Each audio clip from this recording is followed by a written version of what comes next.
yes, we are talking about practice, and I do practice. Most professional bowlers do practice.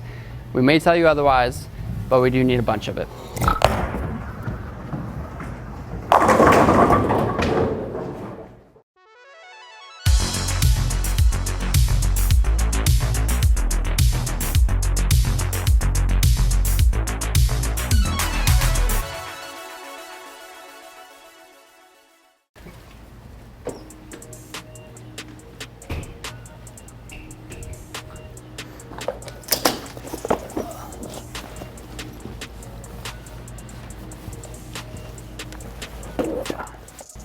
Hey everybody, today we're going to talk about practice, right? Yes, we are talking about practice, and I do practice. Most professional bowlers do practice.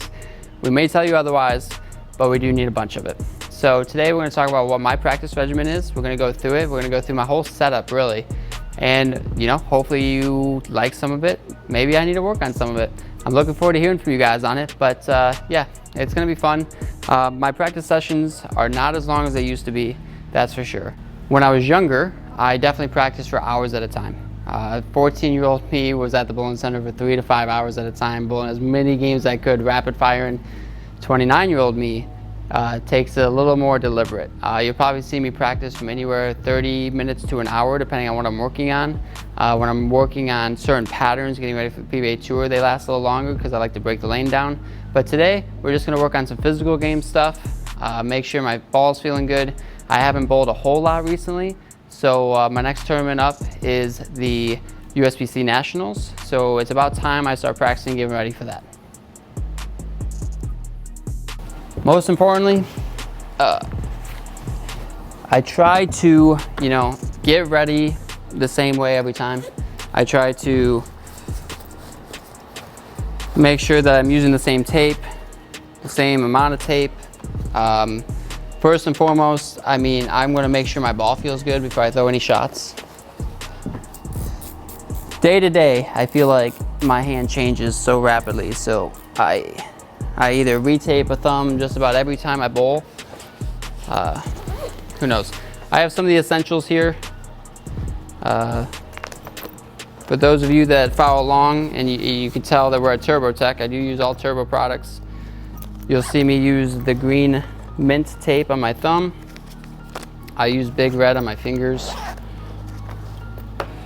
And then, we'll make sure that one of my hopefully mini thumbs feels pretty good, because if I can't get one of these to feel good, we're in trouble. This one's not too bad.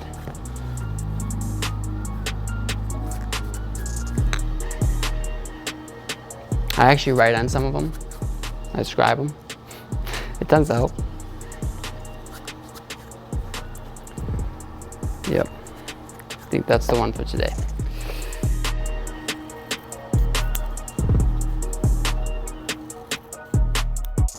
So something different I do than some is I actually go to Walgreens or CVS, just about anywhere we bowl, and I get liquid bandage. It's kind of like new skin, maybe a little stronger.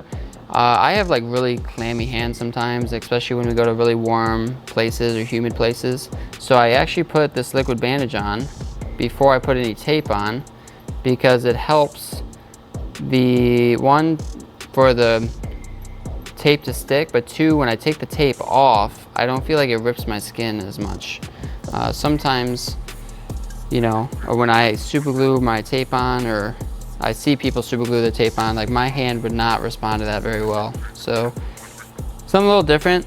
It works for me. I don't struggle nearly as much with having to redo tape throughout a block or anything. It does kind of look like I paint my nails before though, which is kind of weird, but here we are.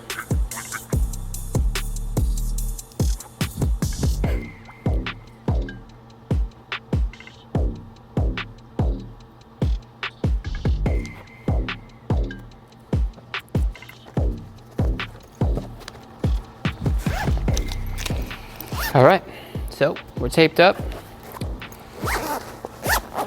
We got to make sure the ball feels good next.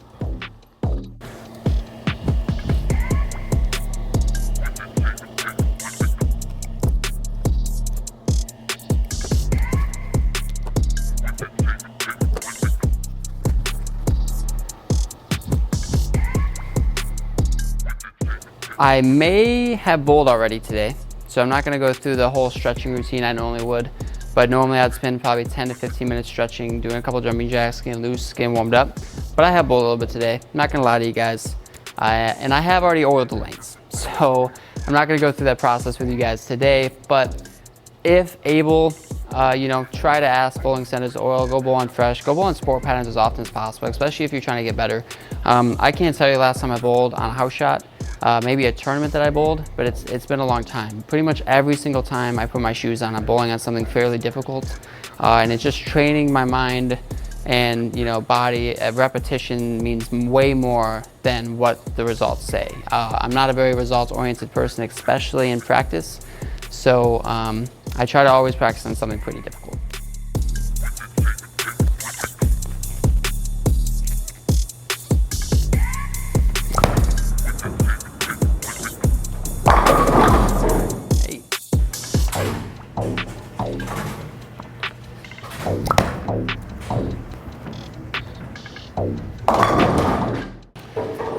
As I warm up, I generally do a couple no steps, couple one steps. I really lazily warm up. You'll definitely, in competition, obviously see me in those 10 minutes of practice. I'll take those first few minutes a little harder. I throw them at 60 or 70% rather than 10 or 20%. But when I have a lot of time at my disposal, I really go lazily about it. I really like steadily climb up into normal shots, because especially today, I'm gonna be working on something spine angle wise and like body tilt. So I'm really just trying to really slowly get to full speed, because I may not even throw many shots at full speed today as I'm working on stuff.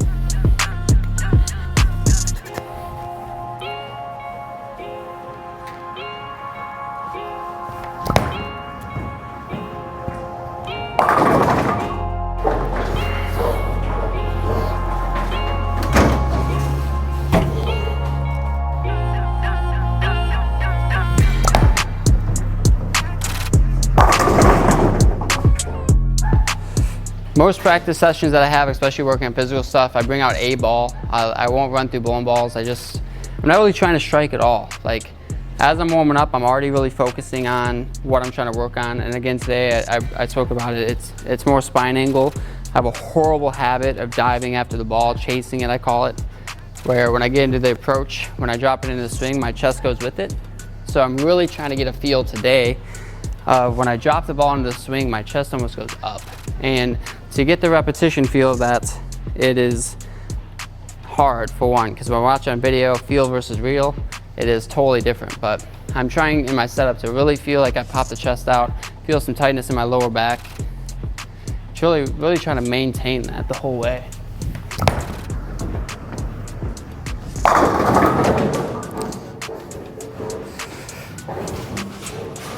And again, like my practice sessions, like I said, way different than they used to be. You know, 15-year-old me is trying to strike every shot right now. Now I'm probably only gonna spend 20, 30 minutes working on this. And as soon as it really starts to feel good, I get some repetition to it, I'm actually gonna stop. I'm gonna make sure that I take that feel with me into the next day and leave on a good note.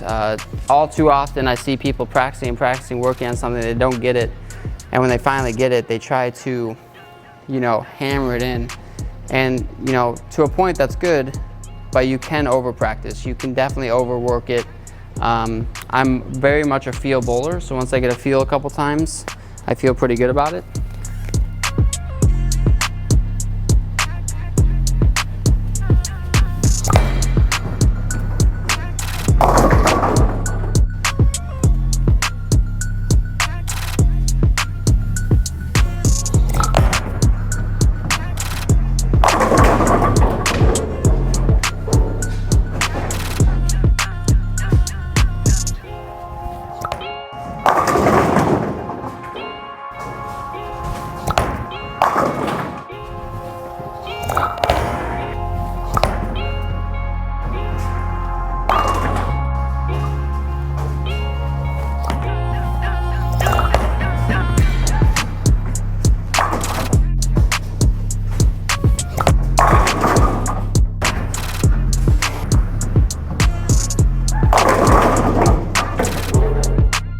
Just about any practice I have, I'm always using Specto. I'm very grateful for TurboTech and the training facility for allowing me to practice here. It's obviously an unbelievable tools that we have here, and Specto being probably the main one, right? So every shot I throw is tracked. When I'm working on certain stuff, I'm looking for certain data that relates to I'm doing better, right?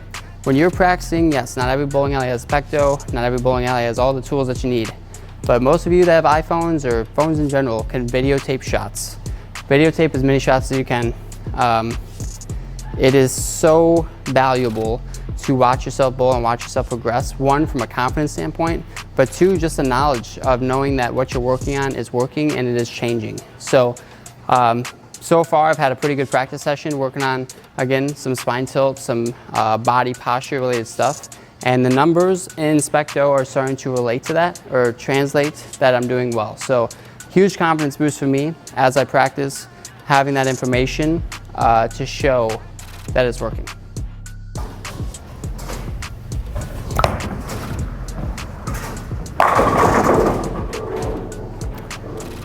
A big thing for me during my practice sessions is like, I use feel versus real all the time. Like right now, I feel like a statue and I know that I'm not. Like I'm probably all over the place. But there's a distinguished difference between my good and bad ones. My good ones feel like I am very tall, and when I throw the shot, I'm actually like sitting down, rather than my bad ones feel like I'm chasing it, and then when I go to stay balanced at the line, I am very much over the lane. I very much have to stand up out of them. So big difference there, feel versus real. In most practice sessions, depending on how good or bad I'm feeling at the time, if I'm not bowling very well, I take a bunch of videos. Like I get it on camera, I get the iPad out, I set it up behind me, video after video after video, hammering out what's going on. Today, getting ready for nationals, I feel pretty good. Honestly, I've been bowling, like when I have bowled events, I bowled fairly well. So again, not gonna be as long of a practice session, and I'm probably not gonna work as hard in certain things because I don't wanna lose the good feel I have. I just wanna make sure I keep it intact. So there's a big difference there.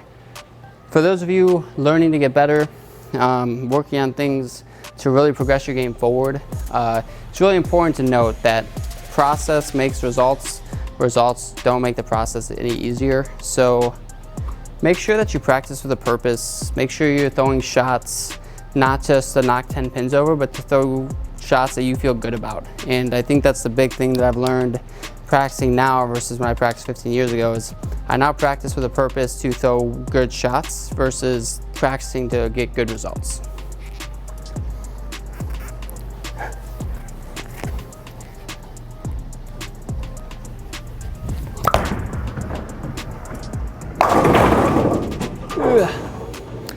I will say though, it is way more fun when you throw strikes and you do not get 9. But you know, it is what it is. I'm just gonna keep throwing good shots and they will fall. Keep working on things. And practice sessions are not as deliberate as some, but they're simple. Keep them simple. You know, stay tuned for another video in which I talk about the do's and don'ts of practice.